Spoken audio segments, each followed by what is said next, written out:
स्वागत है आपका बी न्यूज नेशन में। मैं हूं आबिद हुसैन शेख। अंबेडकर विरोधी बयान पर चर्चान में विरोध। बीजापुर जिला चर्चान तालुका में संविधान रचयिता बाबा साहब अंबेडकर पर पिछले दिनों एजुकेशन सेक्रेटरी उमाशंकर और शिक्षण मंत्री सुरेश कुमार के दिए गए गलत टिप्पणी का विरोध व्यक्त करते हुए दलित समन्वय समिति करवे कार्यकर्ता और पदाधिकारियों की ओर से चर्चान तहसीलदार के जरिए राज्यपाल को इन दोनों पर कार्रवाई करने के लिए मनवी पत्र दिया गया। इस मौके पर बात करते हुए महादेव बंसुड़े ने कहा कि बाबा साहब के बारे में बार बार गलत बातें करके समाज में झूठ फैला रहे हैं। अंबेडकर ही ने संविधान लिखा था, इसको कोई झुठला नहीं सकता। आज कुछ लोग इतिहास को बदलकर कुछ ऐसे लोगों को इतिहास में शामिल करना चाहते हैं जिनका कोई अस्तित्व या योगदान नहीं है। सब एक एजेंडे के तौर पर किया जा रहा है, इसलिए हमें आने वाले दिनों में जागरूक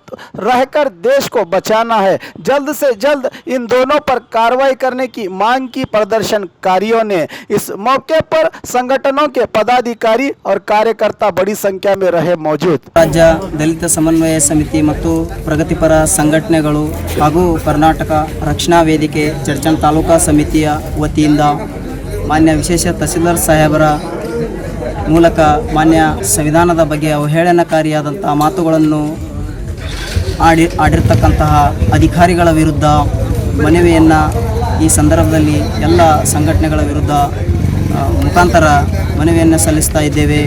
ಒಂದು ವೇಳೆ ಆ ಒಂದು ಡಾಕ್ಟರ್ ಬಾಬಾ ಸಾಹೇಬ್ ಅಂಬೇಡ್ಕರ್ ಸಂವಿಧಾನದ ಬಗ್ಗೆ ಅವಹೇಳನಕಾರಿ ಮಾತುಗಳನ್ನು ಆಡಿ ಇವತ್ತಿನ ದಿವಸ ಆ ವ್ಯಕ್ತಿಗಳನ್ನು ಉಮಾಶಂಕರ್ ಮತ್ತು ಸುರೇಶ್ ಕುಮಾರನ್ನು ಗಡೀಪಾರು ಮಾಡದೇ ಇದ್ದರೆ ಈ ರಾಜ್ಯಾದ್ಯಂತ ಆಗಲಿ ಮತ್ತು ರಾಷ್ಟ್ರಾದ್ಯಂತ ಆಗಲಿ ಉಗ್ರವಾದಂಥ ರಕ್ಷಣಾ ವೇದಿಕೆ ಮತ್ತು ಮುತ್ತಿಗೆ ಹಾಕ್ತಕ್ಕಂಥ ಕೆಲಸವನ್ನು ನಾವು ಮಾಡಬೇಕಾಗ್ತದೆ।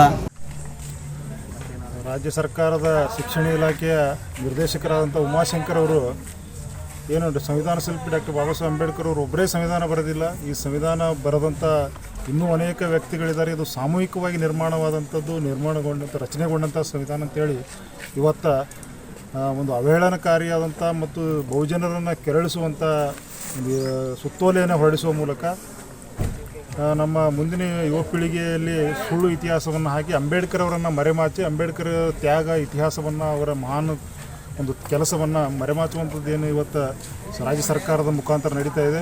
ಇದನ್ನು ಖಂಡಿಸಿ ನಾವೆಲ್ಲ ಮನವಿ ಸಲ್ಲಿಸಿ ಮುಂದಿನ ದಿನಗಳಲ್ಲಿ ಕೆಲವೇ ದಿನಗಳಲ್ಲಿ ಉಮಾಶಂಕರ್ ಅವರನ್ನು ವಜಾಗೊಳಿಸಿ ದೇಶದಿಂದ ಗಡೀಪಾರು ಮಾಡಬೇಕು ಮತ್ತು ಇವೆಲ್ಲದಕ್ಕೂ ಕಾರಣಕರ್ತರಾದಂಥ ಮುಖ್ಯಸ್ಥರಾದಂಥ ಸರ್ಕಾರದ ಸಚಿವರಾದಂಥ ಸುರೇಶ್ ಕುಮಾರ್ ಅವರನ್ನು ಕೂಡ ಕ್ಯಾಬಿನೆಟ್ದಿಂದ ಕೈ ಬಿಡಬೇಕು। ಆ ಮೂಲಕ ಅಂಬೇಡ್ಕರ್ ಅವರ ಒಂದು ಇತಿಹಾಸಕ್ಕೆ ಅಂಬೇಡ್ಕರ್ ಚರಿತ್ರೆಗೆ ಕಪ್ಪು ಚುಕ್ಕೆ ತರುವಂಥ ಯಾವುದೇ ಕೆಲಸ ಆದರೂ ನಾವು ಮುಂದಿನ ದಿನಗಳಲ್ಲಿ ಸಹಿಸಿಕೊಳ್ಳೋದಿಲ್ಲ, ಉಗ್ರವಾದಂಥ ಹೋರಾಟವನ್ನು ಮಾಡ್ತೀವಿ ಅಂತ ಹೇಳ್ತಾ ಈ ಒಂದು ಘಟನೆಯನ್ನು ಖಂಡಿಸ್ತೇವೆ।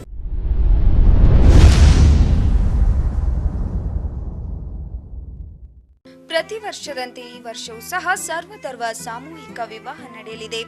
ಜವಳಿ ಸೋಷಿಯಲ್ ಗ್ರೂಪ್ ಆಶ್ರಯದಲ್ಲಿ ಬಿಜೆಪಿ ಅಲ್ಪಸಂಖ್ಯಾತ ಮುಖಂಡ ಯಾಸೀನ್ ಜವಳಿ ನೇತೃತ್ವದಲ್ಲಿ ಇದೇ ಜನವರಿ 5ರಂದು ನಡೆಯಲಿದ್ದು ಹೆಚ್ಚಿನ ಸಂಖ್ಯೆಯಲ್ಲಿ ನೋಂದಣಿ ಮಾಡಬೇಕಾಗಿ ವಿನಂತಿ।